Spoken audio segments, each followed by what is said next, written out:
കാരുണ്യാഭിഷേകം, ആരാധിക്കുന്ന ജീവിതങ്ങളിൽ കാരുണ്യാഭിഷേകം, കാരുണ്യാഭിഷേകം.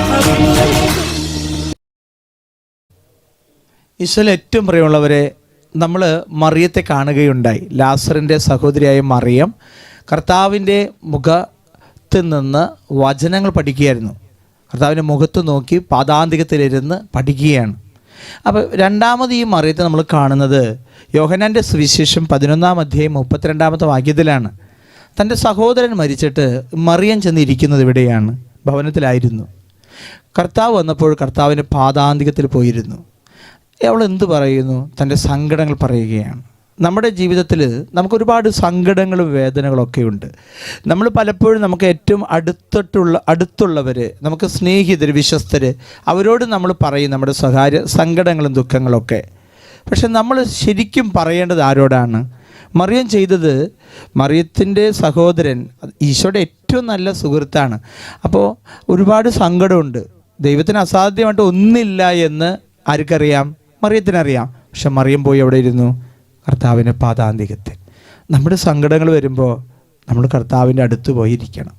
ചിലപ്പോൾ നമുക്ക് ഒന്നും പറയാൻ തോന്നില്ല, നമുക്കാകെ വിഷമം ഉണ്ടാവും. പ്രാർത്ഥിച്ചിട്ടൊന്നും കിട്ടുന്നില്ലല്ലോ ദൈവമേ, എന്തുകൊണ്ടാണ് എനിക്കിങ്ങനെ സംഭവിക്കുന്നത്? എന്ത് തെറ്റാണ് ഞാൻ ചെയ്തത്? ഞാൻ ഇത്രയും സങ്കടം അനുഭവിക്കാൻ, വേദന അനുഭവിക്കാൻ ഞാൻ എന്ത് ദ്രോഹം ചെയ്തു ഒരാളോട്? എന്തുകൊണ്ട് എൻ്റെ കുടുംബത്തിൽ ഇങ്ങനെ സംഭവിക്കുന്നു? നമുക്കിങ്ങനെ ഒരുപാട് സംശയങ്ങളുണ്ട്. പ്രഭാഷകന്റെ പുസ്തകം 37-ാം അധ്യായത്തിൽ ചോദിക്കുന്നുണ്ട്, എന്തുകൊണ്ട് എന്ന് ചോദിക്കുന്നുണ്ട്. അവിടെ പറയുന്നുണ്ട്, എന്ന് ചോദിക്കാൻ നിനക്ക് അധികാരമില്ല. പക്ഷെ നമുക്ക് കർത്താവിൻ്റെ അടുത്ത് നമ്മുടെ സങ്കടം പറയാം. സങ്കടം പറഞ്ഞ ആരെയും കർത്താവ് നിരാശപ്പെട്ട് പറഞ്ഞയച്ചിട്ടില്ല മക്കളെ. അതുകൊണ്ട് മറിയം ചെയ്തതുപോലെ കർത്താവിൻ്റെ പാദാന്തികത്തിൽ നമ്മൾ ഇരിക്കാം. എന്തിന്? സങ്കടങ്ങൾ പറയാൻ. സങ്കടം കേൾക്കുന്ന നല്ല ദൈവം നമുക്ക് വേണ്ടി കാത്തിരിക്കുന്നുണ്ട്. ആ കൃപ നമ്മൾ നഷ്ടപ്പെടുത്തരുത്. പ്രാർത്ഥിക്കാം. ഈശോയെ നീയൊന്നു നോക്കണമേ,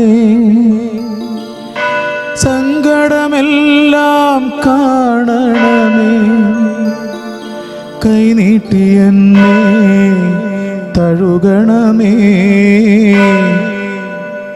സ്വർഗീയാനുഗ്രഹം നൽകണമേ, കൈനീട്ടി എന്നെ തഴുകണമേ, സങ്കടമെല്ലാം കാണണമേ.